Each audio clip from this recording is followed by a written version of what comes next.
If I die, I am a motherfucking legend. Again, I think it was just one of those overly confident statements that felt like a great note to start a album on. I definitely think in the last probably 5 years or 4 years, I've really realized that far after I'm gone from here, that I will be a part of music history. And to me, that is a legendary thing, you know, because there's just so many incredible artists over all these years. And, you know, when I think back of people I used to just look at pictures of when I was like 5 years old, or like, you know, and just to think that like people even mention my name in the same sentence as any of those individuals lets me know that I've accomplished something far beyond probably my wildest dreams, you know. But that project's obviously riddled in controversy because of Quentin Miller, right? A lot of people feel like, well, he helped you with some songs, and even to this credit, I feel like you're still battling these ghostwriting rumors and this type of thing that in some sense I think does try to tarnish your legacy, whether it's effective or not. Like, how do you look back on that album, and does that still take away anything from that album for you, or how do you view it now when you look at it? No, I really have, you know, I've really made my peace. I have no embarrassment when it comes to what I did on that album. You know, I mean, I worked with somebody on, I think 4 or 5 songs on that record. I pulled my weight when it came to my pen. It wasn't like I just, you know, it wasn't like I needed somebody to facilitate, you know, entire ideas. We worked together. And if I need to be the poster child that took all those hits for all my peers hiding behind me that do the same thing every fucking album, that's fine, I'll do it.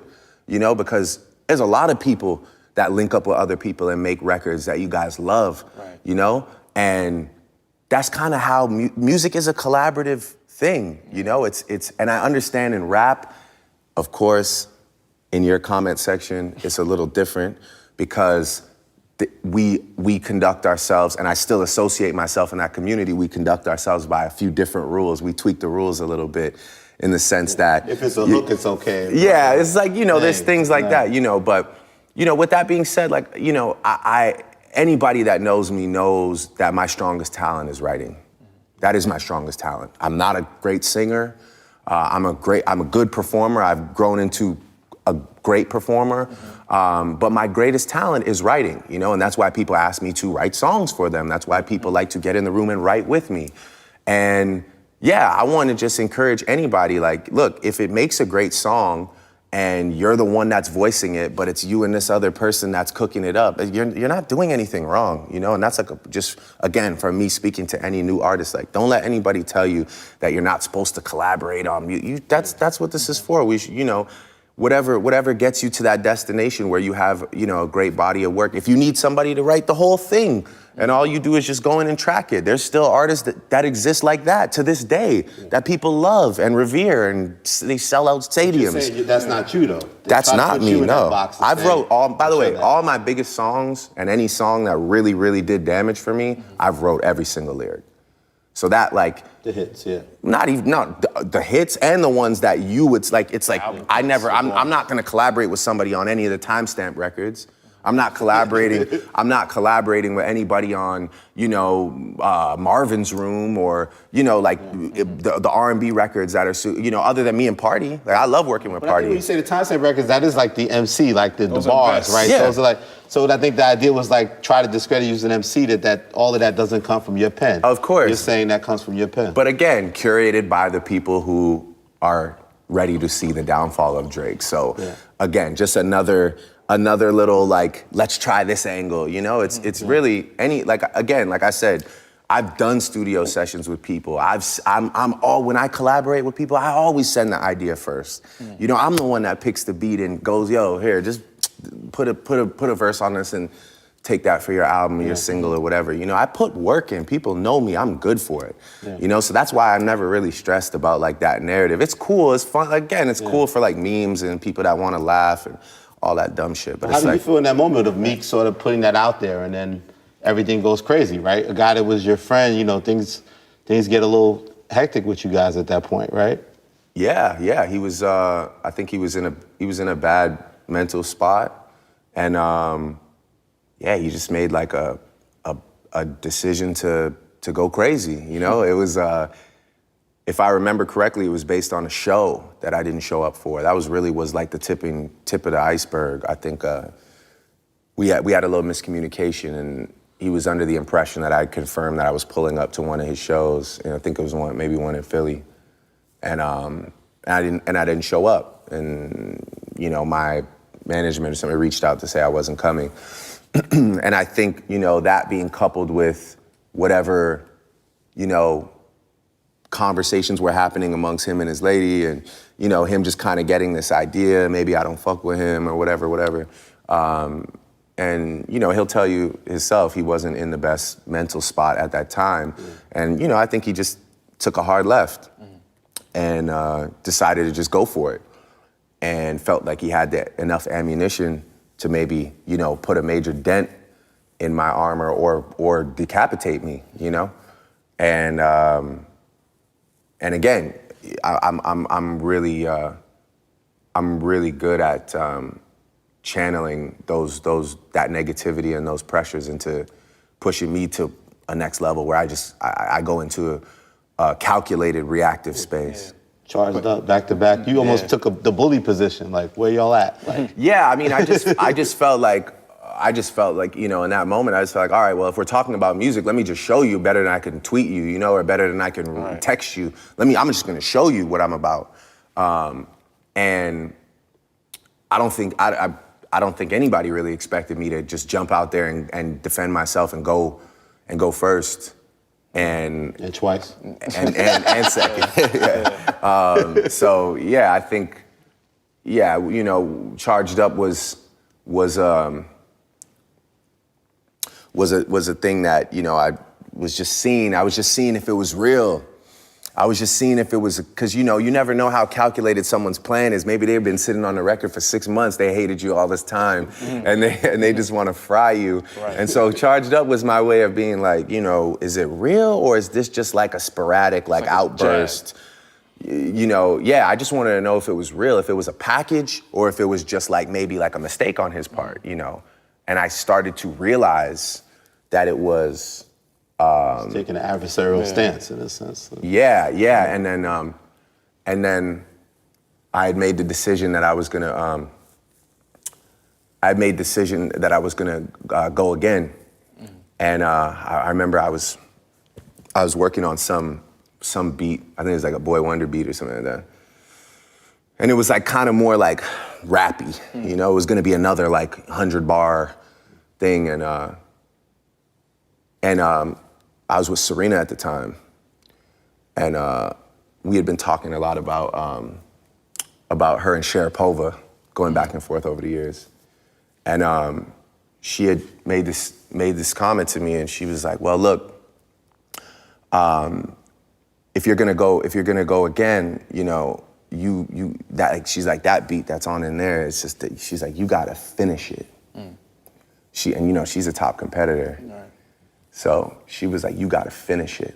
I'm talking about done, over. And it's gotta be something that everyone that he's with and him have to hear. Can't ignore it. Right. Yeah. You can't do some shit that's just for the moment and then it goes away. Yeah. She kind of put this battery in my back, funny enough. And then at the time, just, again, timing, this kid Dax, walked in the studio and never met him before. Played a beat, and that was the first beat. Right. And it was slow. It was super slow.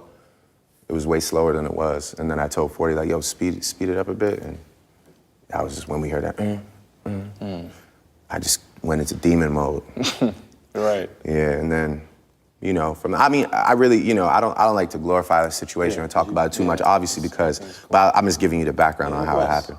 But, I'm not trying to sit here and be like, yeah, my record was something. But reconciliation, the Boston show, you bring him out, a lot has happened after that battle, right? Yeah. You could do a whole 30 for 30 on that that battle, right? But well, yeah, by the way, also these things go to another place, right? So, one thing I could tell you firsthand is like, you know, Meek's not a pretender. He's not a joker. He's not like beefing with some of these other rap guys where it's like their story's all made up and they're really not, their character's not like that. Meek's really about that. And so, you know, and I can tell you firsthand, straight up, you know, I'm not gonna, you know, I know obviously he's made a change in his life, but I'll be the first to tell you that. Meek's that guy for real. So it's like, I wasn't beefing with no punk, you know? And it's like, yeah, for us to be able to turn that around was a big thing. I think we both felt an obligation just to everybody that had eyes on us, all these young kids. We had to turn that around because we know how far it was going, and almost went, you know. So we talk about reconciliation. You obviously have Chris, Meek, Tory, Puff to an extent, you know, and things have been exasperated by Pusha. At this point in your career, in your life, do you think you could ever squash things or mend things with him? Well, you know, I'm at a great healing place in my life, which is why all those people you mentioned, that I really never, when I really break down the issues, when I started to sort of stop thinking from such a confrontational, paranoid, violent standpoint, I started to just really break down, what's our issue again? What is this over again? Like, it's over a fight we had in like 2009, or it's over it's over the fact that we're from the same city, or it's over, you know, I was able to mend a lot of those situations. A lot of people ask me like, yo, why? Like, why are you doing this? Why would you do it? And I wanted my closest friends to know that it's for me, you know? It's got a lot to do with me. It's not a fun life when you're like just in a lot of beefs with people. You know, you gotta check on who's gonna be at an event. You start moving different. You start, you know, I was changing as a person, becoming a guy that was, you know, definitely willing to do some terrible things, definitely moving with a different energy. And, you know, like I said, it's just not a fun life when you have to just look over your shoulder all the time. Or wonder, you know, all right, if this goes left, which one of my friends is gonna go sit for 2, 3, 4, 10 years? You know what? Like, it's just not. It's not a good way to live. In that particular situation that you're talking about, don't know. I have no desire to ever mend anything with that person, and yeah, that situation just went. You know, it just went where it went, and it's just there is no turning back. It's not like those other situations that you mentioned. Did Pusha go too far by revealing the child and presenting that to the world? Well, I'll say this. I tip my hat to the chess move. I mean, it was a genius play in the game of chess, and definitely, you know, warranted my first quote unquote, you know, loss in the competitive sport of rapping. By choice, obviously, because I bowed out after realizing like the gap between us allowed him to drop, you know, a bomb on the world that really became, that was all anyone cared about. You know, I sleep well at night knowing I didn't get outbarred and I didn't get, you know, dunned off by some crazy song that it was just, you know, he told the world that the biggest artist at the time has a kid that he hasn't told you about. So I knew kind of for me it was over at that point. It wasn't even about battle rap or any of that. It was just the information was too shocking. It was, like I said, on his part, it was a genius chess move. He obviously has no, like, you know, when it comes to me, he's not gonna have any like morals or respect. So the other elements of the record, whether it be like just like the shit that he's making up about my mom and my dad and all this like dumb shit, or you know, obviously the part that hit me the most, which is like, you know, wishing like that my friend that has an illness like dies. Like that shit to me is just not really wavy. Like I'm just not really with that. Like, and when I did say, oh, there's rules to this, I didn't mean there's rules that anybody has to follow. But like in battle rap, you know, they just headshotted that guy the other day because he was on stage and he pulled out a picture of the guy's dead aunt and started rapping about, you know, that type of shit. And it's just, it just is what it is. There's a point where you're gonna want to stop rapping. I'm sure I could say something about, you know, your lovely lady or, you know, a child or a family member, and you're just gonna want to not really rap anymore. So that's just kind of where I got to. I just had to admit, like, yo, I'm really, you know, and when I was making the record in Response, which was a real record, I know people think it's like some myth. It was like on this Vinyls beat, and I just found myself saying things that, like, one, seemed really out of character just because I was like deeply invested in the situation and getting very angry, and saying things that I don't know if in 2 years I'd want to hear myself say. And